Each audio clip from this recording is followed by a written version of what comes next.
जय हिंद दोस्तों, मैं रितेश साय स्वागत करता हूं आपका स्टडी विथ रितेश साय में। आज का जो हमारा टॉपिक होने वाला है वो होने वाला है आरजे भंडारकर के ऊपर। ठीक है, और इसके साथ साथ हम लोग आरजे भंडारकर, आरसी रमेश चंद्र को, ठीक है, और एक और है जिसका नाम है डीडी कौशाम्बी के बारे में हम लोग देखने वाले हैं। ठीक है, किसके बारे में? आरजे भंडारकर है, ठीक है, आरसी रमेश चंद्र जी हैं, ठीक है। इसके बाद हम लोग डीडी कौशाम्बी के बारे में देखने वाला। भाई ये कौन थे, कहाँ से थे, कैसे थे, ठीक है, इनके क्या करते थे, इन सभी के बारे में हम लोग इस वीडियो में जानेंगे। चलिए तो वीडियो का स्टार्टिंग करते हैं। तो सबसे पहले हम लोग आरजे भंडारकर को लेते हैं, इनको टॉपिक बनाते हैं, यहाँ से हम लोग वीडियो का स्टार्ट करते हैं। इससे पहले आप लोग कमेंट बॉक्स में, ठीक है, वीडियो आप लोग अगर देख रहे हैं तो कमेंट बॉक्स में अपना नाम या फिर कुछ भी आप लोग जाके कमेंट जरूर करिए। ठीक है, इससे क्या होता है, इससे यह होता है कि देखिए मुझे इस वीडियो को और बनाने का प्रेरणा मिलता है। ठीक है, क्योंकि वीडियो अगर बना रहा हूँ तो कोई ना कोई उद्देश्य जरूर मेरा होगा। ठीक है, तो यदि आप लोग कमेंट करते हैं तो हमको भी खुशी होती है। चलिए वीडियो का शुरुआत करते हैं। देखिए, रामकृष्ण गोपाल भंडारकर इनका पूरा नाम था। ठीक है, हम बोल रहे हैं आरजे भंडारकर, तो इनका पूरा नाम क्या था? आर से हुआ रामकृष्ण, ठीक है, जी से हुआ गोपाल, तो रामकृष्ण गोपाल भंडारकर जो है इनका पूरा नाम था। ठीक है, इनका जन्म जो है 1837 में हुआ था। कहाँ पे हुआ था? मालवन, महाराष्ट्र में हुआ था, रत्नागिरी जिले में हुआ था। कहाँ पे? रत्नागिरी जिले में हुआ था। ठीक है, तो याद रखिएगा। तो जो रामकृष्ण गोपाल भंडारकर हैं उनका जन्म 1837 में हुआ था। कब हुआ था? 1837 में हुआ था। ठीक है, कब हुआ था? मालवन, कहाँ पे हुआ था? मालवन में हुआ था। ठीक है, और महाराष्ट्र, मालवन महाराष्ट्र में जो है रत्नागिरी जिले में हुआ था। याद रखिएगा। ठीक है, ये तीनों नाम याद रखिएगा। मालवन महाराष्ट्र के रत्नागिरी जिले में हुआ था। इनका मृत्यु जो है, ठीक है, इनका निधन जो है 1925 में जो है मुंबई में हुआ था। कहाँ पे हुआ था? मुंबई में हुआ था। ठीक है, याद रखिएगा। इनका जन्म कब हुआ था? 1857 की क्रांति के पहले ही उनका जन्म हुआ था। कब? 1837 में। ठीक है, 1857, बस 5 रहता है वहाँ पे। 1857 के पहले ही हुआ था, याद रखिएगा। ठीक है, 1857 यानी क्या इसको कहते हैं? 1857। और इनका जन्म कब हुआ था? 1837 में हुआ था। ठीक है, 5 की जगह पे हम लोग 3 ले आए हैं। ठीक है, तो याद रखिएगा। ऐसे कुछ अगर कुछ कह के ऐसे इस तरह से याद करेंगे तो आपके दिमाग में एक तरफ तक एक रहेगा, या आप एग्जाम तक जो इसको संभाल लेंगे, आराम से जाकर दे देंगे। ठीक है, तो याद रखिएगा। भंडारकर का जन्म कब हुआ था? 1857 के पहले हुआ था। जैसा 1857 क्या होता है? 1857 होता है, तो 1837 में यानी 1837 में इनका जन्म हुआ था। याद रखिएगा, मालवन में हुआ था, महाराष्ट्र, ठीक है, रत्नागिरी जिले में हुआ था। याद रखिएगा तीनों नाम। ठीक है, मृत्यु की अगर बात करें, निधन की बात कर ले तो मुंबई में ही हुआ था। ठीक है, महाराष्ट्र में जन्म हुआ था तो मुंबई में ही निधन हुआ। ठीक है, 1925 में हुआ था। ठीक है, ऐसे आपको बता दें, महाराष्ट्र से अगर बात कर लेते हैं तो महाराष्ट्र जो है मुंबई से होकर निकला है। ठीक है, जब मुंबई का विभाजन हुआ था तो महाराष्ट्र से निकला था। ठीक है, बाकी हम लोग इसके बारे में नहीं जानने वाले हैं कि मुंबई से महाराष्ट्र कब निकला था, कैसे निकला था, लेकिन एक नॉलेज था तो मैं आपको बता दिया। ठीक है, देखिए आगे चलते हैं। सातवाहनों ने के दक्षिण के साथ साथ वैष्णव एवं अन्य संप्रदायों के इतिहास की पुनर्रचना की थी इन्होंने। तो याद रखिएगा। तो यदि आपसे पूछे सातवाहनों के दक्षिण के साथ साथ, ठीक है, सातवाहनों का जो दक्षिण का इतिहास है, ठीक है, यानी याद रखिएगा सातवाहन जो दक्षिण में बहुत ही प्रभावी थे। ठीक है, तो सातवाहनों के दक्षिण के साथ साथ, ठीक है, यानी उनके सातवाहनों के इतिहास याद ऐसे याद रखिए, सिंपल से याद रखिए, सातवाहनों का इतिहास, ठीक है, एवं जो है वैष्णव धर्म में और भी हमारे जो अन्य संप्रदाय हैं उनके इतिहास के बारे में, ठीक है, किसने खोज की? तो वो किसने खोज किया था? तो आरजे भंडारकर ने उसके ऊपर उन्होंने क्या किया था? कार्य किया था। तो याद रखिएगा, जहाँ भी आपको आ जाए कि सातवाहनों के ऊपर, ठीक है, किसने मतलब इतिहास का मतलब खोज किया, ठीक है, तो इतिहास की पुनर्रचना की सातवाहनों के ऊपर। ठीक है, देखिए लिखने वाले तो पहले विदेशी थे सब, तो विदेशियों ने इन शासकों के ऊपर बहुत कुछ लिखा। ठीक, हमारे वैष्णव धर्म के ऊपर बहुत लिखा, अन्य हमारे संप्रदाय शैव धर्म के ऊपर बहुत कुछ लिखा। ठीक है, लेकिन इन्होंने क्या किया? इतिहास की पुनर्रचना की। ठीक है, इन्होंने इतिहास को फिर से लिखा इन लोगों के ऊपर। ठीक है, तो किसने लिखा? आरजे भंडारकर ने लिखा। तो याद रखिएगा, देखिए इनके नाम से ऐसा लग रहा है कि ये राष्ट्रवादी प्रवृत्ति के थे। ठीक है, राष्ट्रवादी थे, इसलिए इन्होंने देखिए इसको फिर से लिखा। ठीक है, किसको? सातवाहन, ये पूरे इतिहास का इन्होंने क्या किया? पुनर्रचना किया। ठीक है, यह एक इतिहासकार थे। ठीक है, आगे देखते हैं। अर्ली हिस्ट्री ऑफ डेक्कन, क्या? अर्ली हिस्ट्री ऑफ दक्कन की स्थापना भी की रचना भी इन्होंने की थी, ठीक है। ये इनकी पुस्तक है, क्या नाम है उसका, अर्ली हिस्ट्री ऑफ दक्कन इनका पुस्तक है। कब इन्होंने किया था इसका प्रकाशित, तो 1884 में जो किया था इसका प्रकाशित किया था, याद रखिएगा, ठीक है। तो अर्ली हिस्ट्री ऑफ दक्कन 1884 में प्रकाशित हुआ था। किसकी रचना है ये, आरजे भंडारकर की रचना है, ठीक है। A peep into the early history of India, क्या, a peep into the early history of India 1900 ईस्वी में प्रकाशित हुआ था। यह भी इनकी पुस्तक है, याद रखिएगा, ठीक है।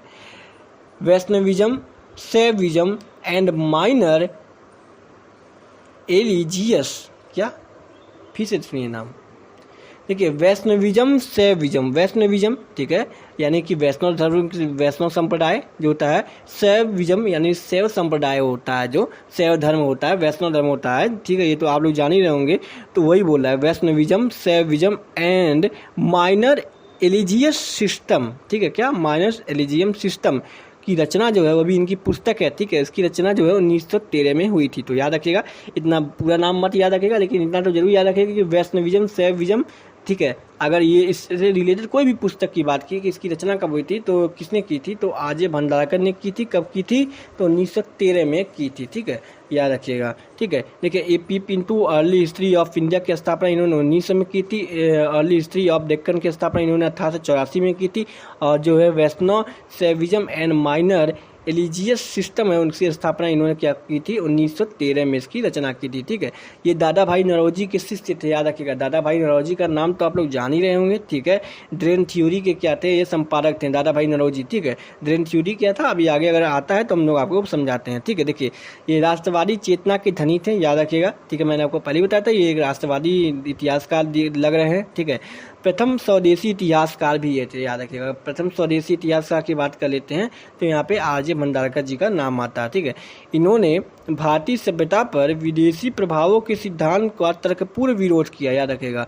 यानी कि जो भारतीय सभ्यता पर जो विदेशी प्रभाव थे, ठीक है, याद रखिएगा, उसके सिद्धांतों का उन्होंने क्या किया, तर्कपूर्ण विरोध किया, ठीक है। यानी कि जो देखिए विदेशी सभ्यता आती थी, वो भारत के बारे में कुछ भी उल्टा सीधा लिख के जाती थी, ठीक है। जो मतलब उनको जो जिस हिसाब से उन्हें लगता था ऐसा है, भारत में कंडीशन ऐसा है, तो वो लिख के जाते थे। तो उनका जो है ये तर्कपूर्ण जो उनका क्या कहते थे, विरोध करते, ठीक है। जैसे विरोध किसका किया, सातवाहनों का विरोध किया, सातवाहनों के मतलब जो शासक थे उनका विरोध किया, ठीक है। उनके बारे में जो लिखा गया उसका विरोध करके इन्होंने इतिहास का क्या किया, पुनर्रचना किया, ठीक है। वैष्णव संप्रदाय आदि जो शैव संप्रदाय हैं, इनके बारे में इन्होंने विरोध किया और इसके ऊपर क्या किया, इन्होंने इतिहास का पुनर्रचना किया था। तो याद रखिएगा, पुनर्रचना यानी इतिहास को मतलब फिर से, ठीक है, पुनर्रचना फिर से उसके बारे में लिखा उन्होंने, ठीक है। देखिए, इनके गुरु क्या नाम था, दादा भाई नौरोजी नाम था, ठीक है, जो कि ड्रेन थ्योरी के क्या थे, प्रतिपादक थे, ठीक है। अब जान लीजिए ड्रेन थ्योरी क्या होता है, याद रखिएगा। इनके जो गुरु थे दादा भाई नौरोजी, वो ड्रेन थ्योरी के प्रतिपादक थे।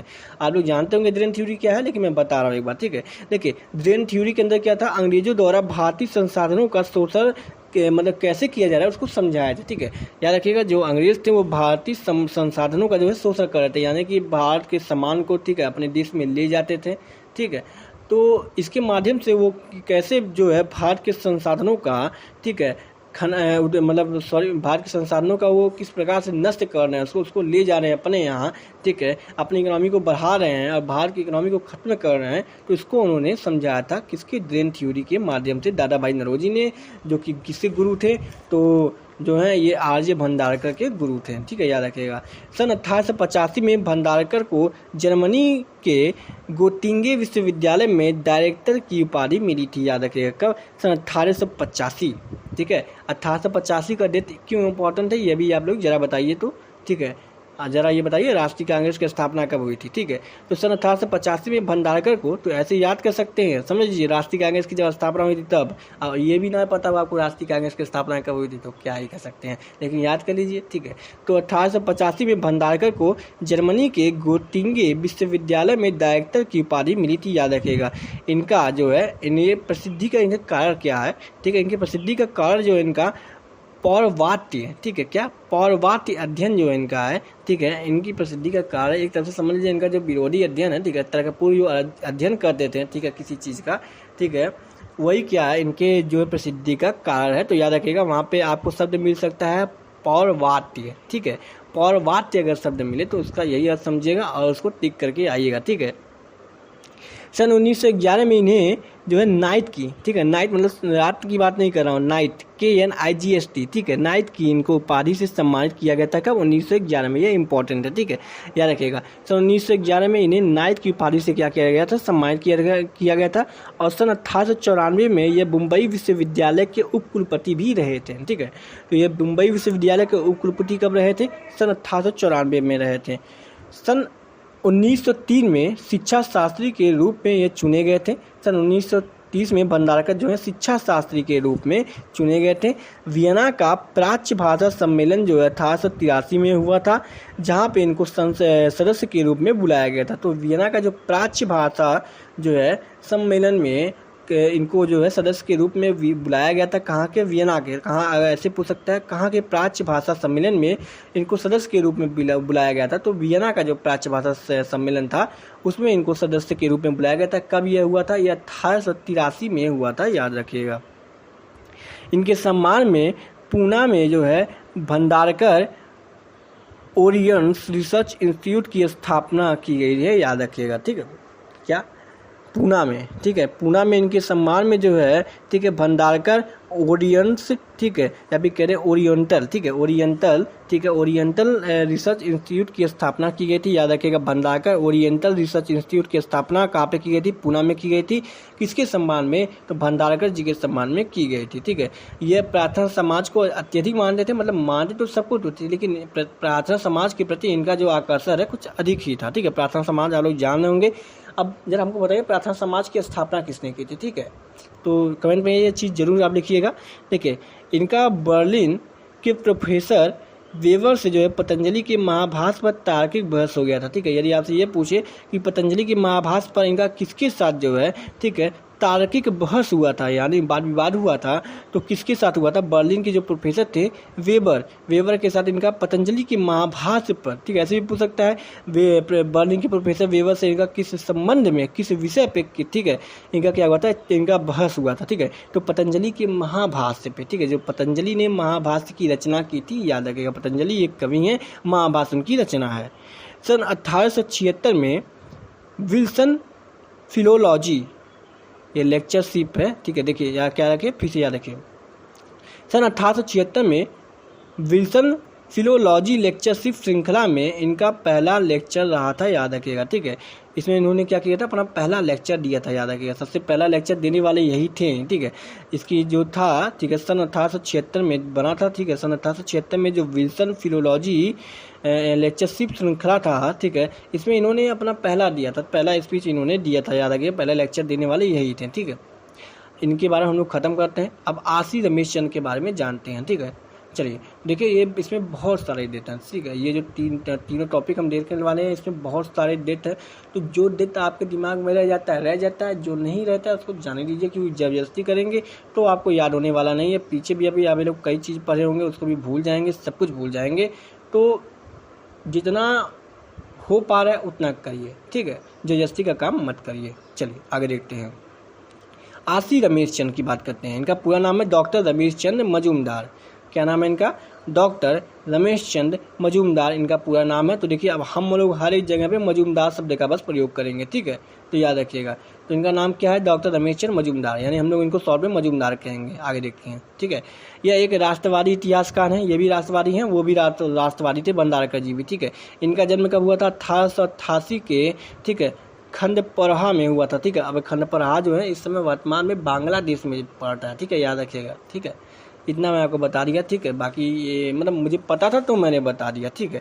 तो याद रखिएगा कि इनका जो जन्म 1888 में हुआ था, खंडपरहा में हुआ था। कहाँ पे?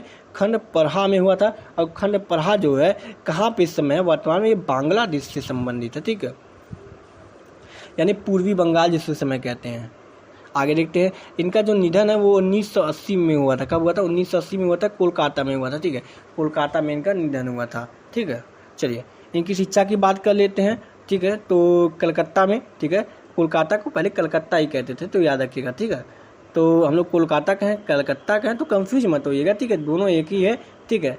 एक ही नाम लेते हैं हम, क्योंकि ये तो हम पढ़ नहीं रहे हैं कि हम लोग कोलकाता जाने या कलकत्ता जाने, ठीक है। अभी हम लोग बस ये जान रहे हैं, नॉर्मल सब लोग जानते हैं कोलकाता या कलकत्ता, दोनों एक ही है, ठीक है।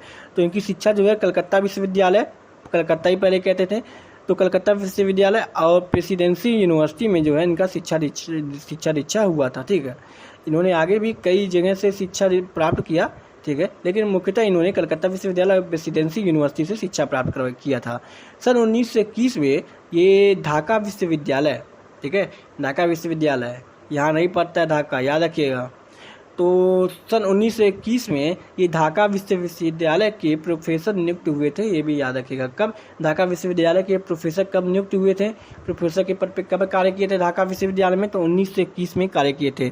ये काशी विश्वविद्यालय के जो है, ठीक है, भारत विद्या महाविद्यालय यानी देखिए अफरीदी कॉलेज है, काशी विश्वविद्यालय जिसे BHU भी कहते हैं, ठीक है, बनारस हिंदू विश्वविद्यालय के नाम से भी जिसे जानते हैं, उसका एक अफरीदी कॉलेज है जिसका नाम है भारत विद्या महाविद्यालय के प्राचार्य, या प्राचार्य का मतलब है प्रिंसिपल। ठीक है, याद रखिएगा। ठीक है, तो प्राचार्य का मतलब है वहाँ के प्रिंसिपल ये रह चुके हैं उस विद्यालय के, याद रखिएगा।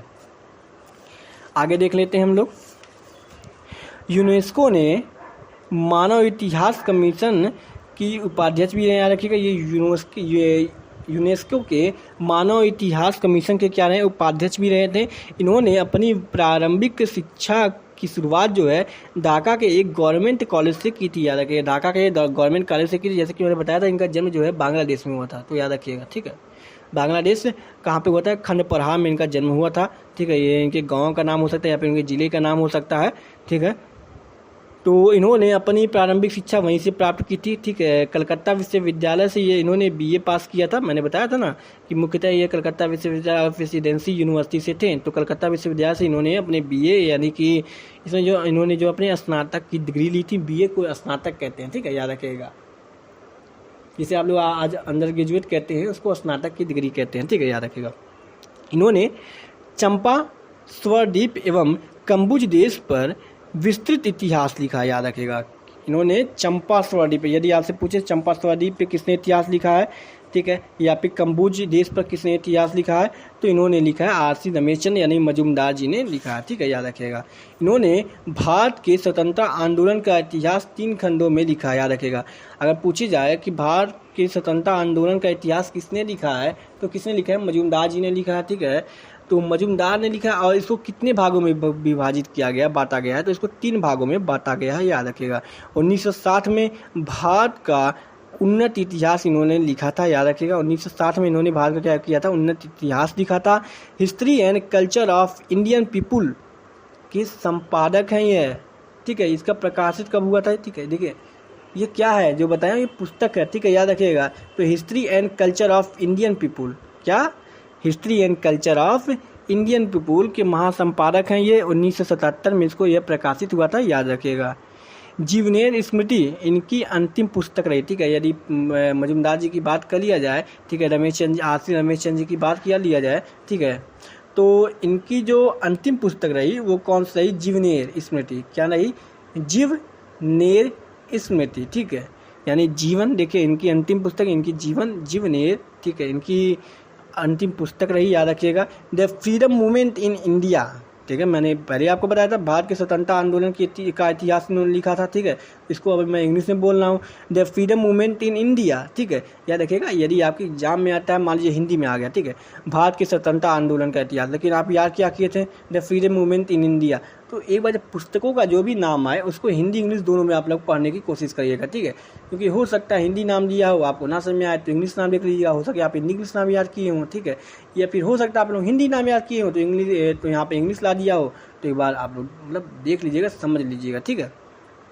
तो याद रखिएगा। The freedom movement in India इनकी पुस्तक है, जो है इनकी ही पुस्तक है, जिसमें इनके स्वतंत्रता संबंधी विचार जो है इनके, यानी ये स्वतंत्रता संबंधी इनका कौन सा विचार था स्वतंत्रता के को लेकर, तो उसको उन्होंने प्रदर्शित किया है। ठीक है, बाकी ये याद रखिएगा, the freedom movement in India इनकी पुस्तक है। ठीक है, या जिसको हिंदी में कहते हैं भारत के स्वतंत्रता आंदोलन का इतिहास। ठीक है, देखिए कारपोरेट, ठीक है, क्या, corporate life in ancient India के रचनाकार भी यही हैं। ठीक है, याद रखिएगा।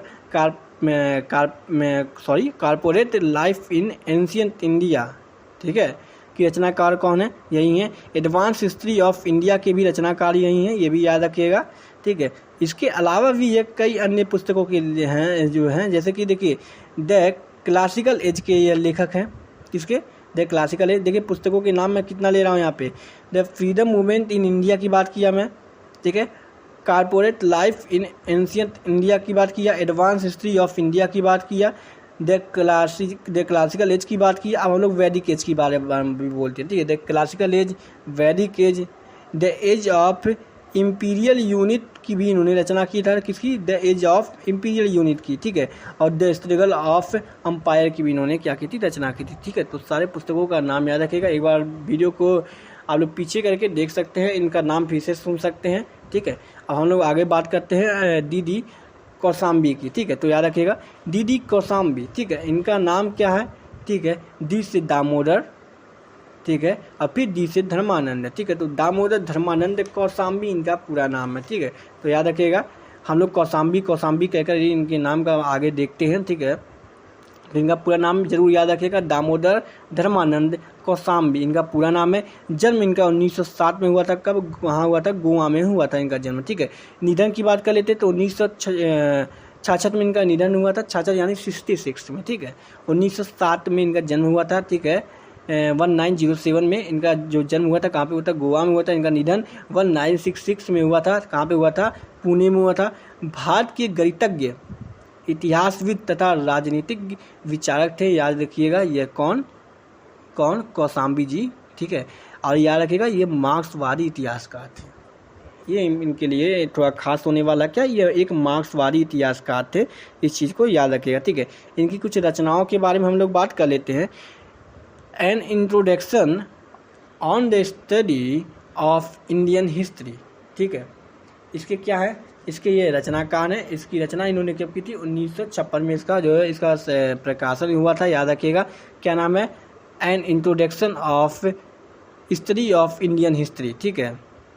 इसके साथ साथ इन्होंने अन्य भी पुस्तकें लिखी थी, जैसे कि the culture and civilisation of ancient India in historical outlines, इसकी स्थापना उन्होंने कब की थी, 1965 में की थी, ठीक है। तो ऐसे कुछ रचनाएं हैं जिनके इन्होंने जो है प्रयोग किया था। इसके साथ साथ इनकी एक और प्रमुख रचना है जिसका नाम है इंडियन न्यूमिस्मेटिक्स, ठीक है, ठीक है। क्या, इंडियन न्यूमिस्मेटिक्स, जिसको हम लोग क्या कहते हैं, न्यूमिस्मेटिक्स मतलब क्या कहते हैं, मुद्रा शास्त्र, ठीक है। तो भारतीय मुद्रा शास्त्र के ऊपर भी इन्होंने क्या किया था, पुस्तक लिखा था। इसके अलावा इनकी एक दूसरी जो इनकी रचना है, वो इनकी अगली रचना ये है कि myth and reality studies in the formation of Indian culture, क्या, myth and reality studies in the formation of Indian culture, ये 1962 में इन्होंने इसकी रचना की थी, याद रखिएगा, ठीक है। तो ये सब इनकी भी रचनाएं हैं, याद रखिए। ये अगर रचना देख के आपसे पूछ ले कि इसका जो है, इसकी रचना किसने की थी, इसका संपादन किसने किया था, तो नाम किया, याद रखिएगा, डी.डी. कौशाम्बी का, ठीक है। तो ये कंफ्यूजन में बिल्कुल मत आइएगा, पीछे भी जितने रचनाओं का नाम बताएं, उनका रचना का नाम, उनके जो लेखक हैं, इतिहासकार हैं, उसके नाम आप लोग अच्छे से याद रखिएगा, ठीक है। तो ये इनकी रचनाएँ कुछ थी, ठीक है, 4 से 5 से 6 रचनाएँ हैं। आगे देखते हैं।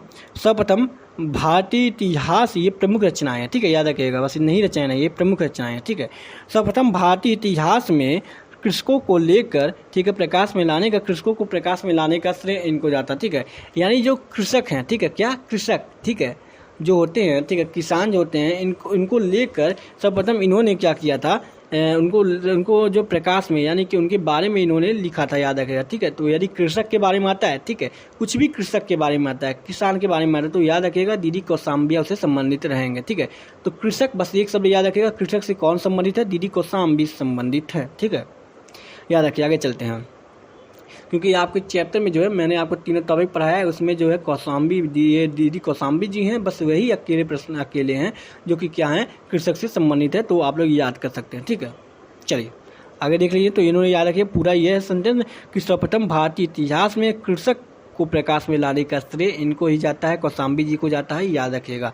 कलकत्ता विश्वविद्यालय में इन्होंने अध्ययन किया था, ठीक है। हरिओम आश्रम अवार्ड से ये सम्मानित हुए थे, ठीक है, याद रखिएगा। इनको जो जिस अवार्ड से सम्मानित किया गया था वो हरिओम आश्रम अवार्ड है, इससे इनको क्या किया था, सम्मानित किया गया था, याद रखिएगा। आप लोग बताइए जरा, भंडारकर जी को किससे सम्मानित किया गया था, ठीक है, पीछे में बताया था, आप लोग बताइए जरा किससे सम्मानित किया गया था, याद रखिए। आगे देखते हैं। फरवरी 1965 में साइंटिफिक अमेरिकन में, ठीक है, अमेरिकन में इनका जो है मुद्रा लेख, ठीक है, प्रकाशित किया गया, ठीक है, जो मैंने को बताया था पीछे अभी उनकी रचना थी, मैंने आपको बताया था, ठीक है, भारतीय मुद्रा शास्त्र। तो इनका जो मुद्रा लेख है, ठीक है, इनके मुद्रा के ऊपर जो लेख है उसको जो है 1965 में साइंटिफिक अमेरिकन में क्या किया गया था, इनका मुद्रा लेख जो है प्रकाशित किया गया था, याद रखिएगा, वही बात मैं बताया हूँ आपको, ठीक है। यह शिकागो विश्वविद्यालय में ज्यामिति के प्रोफेसर रहे, ठीक है। इनके अनुसार सिंधु घाटी सभ्यता का समय जो है वो 3000 से 1500 BC में आ जाता है। देखिए वैसे तो हम लोग सिंधु घाटी की सभ्यता पढ़ते हैं 2500 से 1500 BC पढ़ते हैं सामान्यतः, लेकिन इनके अनुसार माना जाता है कि 3000 से लेकर 1500 BC जो है सिंधु सभ्यता, सैंधव सभ्यता का जो है एज है, तो याद रखिएगा, ठीक है। उसका पीरियड, टाइम पीरियड यही है, ठीक है। देखिए आगे देखते हैं, इनकी पुस्तक जो थी, ठीक है, जिसका नाम मैं आपको बताया था history of culture of India, ठीक है। देखिए history of culture of the Indian people, ठीक है, क्या, history of culture of the Indian people, ठीक है। 10 खंडों में विभाजित है, याद रखिएगा, कितने खंडों में, 10 खंडों में इसको बांटा गया है, ठीक है, याद रखिएगा। इनके अनुसार सामंतवाद का विकास जो है 1200 ईस्वी में हुआ था, यह भी याद रखिएगा, ठीक है। तो जो है हमारे, ठीक है, कौशाम्बी जी हैं, ठीक है, इनके अनुसार जो है, ठीक है, सामंतवाद का जो है विकास कब हुआ था, तो 1200 ईस्वी से होना प्रारंभ हुआ था, याद रखिएगा। इसी के साथ ये तीनों टॉपिक हमारे यहाँ पे समाप्त होता है, ठीक है। मिलते हैं अगले वीडियो में। जय हिंद, जय भारत।